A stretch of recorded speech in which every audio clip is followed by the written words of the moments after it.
very welcome back. Now we are out here in the garden, in the sunshine, might I add, talking about International Yoga Day and why it's so beneficial for your body, your mind and your spirit. And joining us now is yoga instructor Caitriona Leavey with her lovely model Bennery to show us some tips and advice, I suppose, for beginners, people who are new to yoga.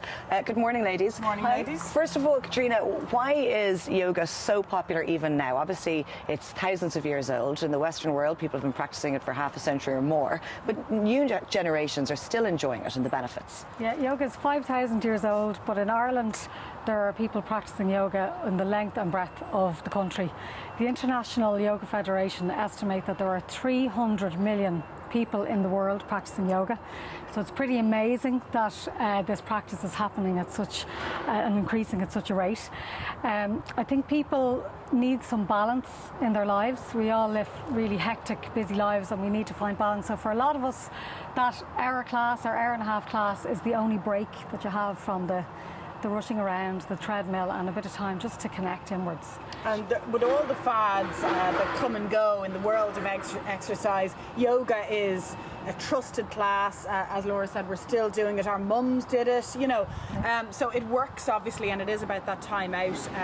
But the benefits right across the board, it's not just about getting fit, is it? No, there's loads of benefits, and I think that's it. When people come to yoga, they feel the benefits. They feel good, they feel better in themselves, they get a better night's sleep. Yoga builds up strength and stability in the body. It increases our flexibility and mobility, but it also makes us calmer, more grounded, and just feeling really good in our bodies, which is so important. Now, Bennery is going to demonstrate a few yoga poses for beginners who may not be familiar with yoga. What should we do first? What's the basic yoga stance? So the first yoga stance is mountain pose, and that's all about coming into feeling how your posture is. So we're going to do a little sequence now, a little short practice, and it's a safe practice for everyone to do. So I'd invite you guys, if you want to join in for some of it. I'd invite anyone in the studio who'd like to join in, and our audience at home. Maybe you might be at the breakfast bar, you might be at the sofa. All you need is a little bit of space, and in the spirit of International Yoga Day, it'd be lovely to join together and do some movements. Don't be lazy. Looking forward to this. So get off the couch. So we're going to begin in mountain pose. So mountain pose is where your feet are going to be hip distance apart, toes pointing forward, and this is just a really nice way to balance through the whole body, feeling how the weight is balanced through both sides, because often we can be more to one side. So just feeling that, and then we're going to add the breath. So we're just going to let the arms float up out in front, just to about shoulder height as you breathe in, and as you breathe out, the arms are going to come down. Why is breathing so important? It just helps to calm the mind, increases oxygen flow in the body. So we're going to take the arms out to the side, breathing in, opening the airways even more, and then coming down.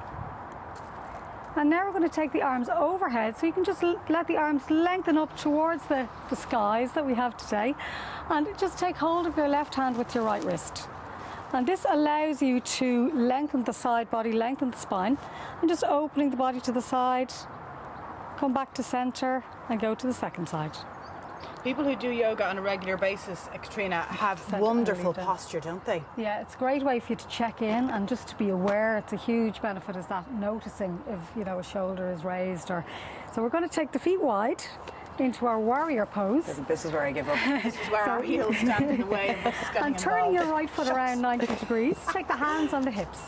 Okay. Feeling the stability through the feet, breathing in. As you breathe out, soften the right knee. Warrior pose is great for opening the hips and the chest. Let the arms float up to shoulder height. Taking your back hand down and your front palm up, we're going to reach towards the sky again and smile. This is called Peaceful Warrior. And from here, we're going to come back to our warrior pose. Reach beyond your front leg and let your forearm rest on your front thigh, and the back arm can rest on your back hip. If you like, the top arm can come up all the way again, if that feels good for your shoulder. Caitriona, presumably as you continue your yoga class, you become more mobile and you're able to stretch further and become a little bit more supple? Yeah, you feel the difference straight away. Do you? Straightening the lower leg, and just let the top arm come all the way up. So this is triangle, a lovely pose for stability, but also massaging the internal organs. Reaching up, we're going to come all the way up to come out and come down. And we'll just take that to the second side. Okay. We'll just do our flow, so our warrior with the wide legs, turning the left foot around, and into warrior two. Setting in already. Let the arms float up. Peaceful warrior as the palm faces up, enjoying the space in your body, coming back to centre, and moving, lengthening the left arm and resting, letting the arm float all the way up. From Certainly a great day to do it out in your garden, isn't it? How gorgeous. Straighten the lower leg, feeling the strength in the legs, and then from triangle, coming all the way out. And Caitriona, with yoga, and as you become more familiar with the poses, and there's a certain amount of poses per yoga practice, it's okay to practice on your own in your garden. I suppose that's the secret of it. It's beautiful. It's great to be able to practice in the air. We'll finish with our little breathing. Let the arms up. So the difference to be outside, and today in Dartmouth Square, there's going to be a yoga practice at 10:30. Take the arms out to the side, breathing in, coming down, and at 10:30. Last year there was over 400 people at this practice. The Indian Ambassador is going to be opening the event, and it's a celebration of yoga, International Yoga Day, so it's free for everyone to attend. So no tickets required at all? Just turn up with your mat at 10:30 this morning, and last year it was 400 people. The energy was amazing. It's going to be even gorgeous better today. Morning and afternoon. On Wednesday there's also a practice in City Hall, so it's just great. And people who've never done yoga before are also more than welcome to join in? Yoga is suitable for men, women, kids, the elderly, people with special needs, people with restricted mobility. So just contact, the website address is on screen, so just contact ourselves just for details. I'd be delighted to help you find a class. Brilliant. Caitriona and Benry, our model, thank you very much for joining us.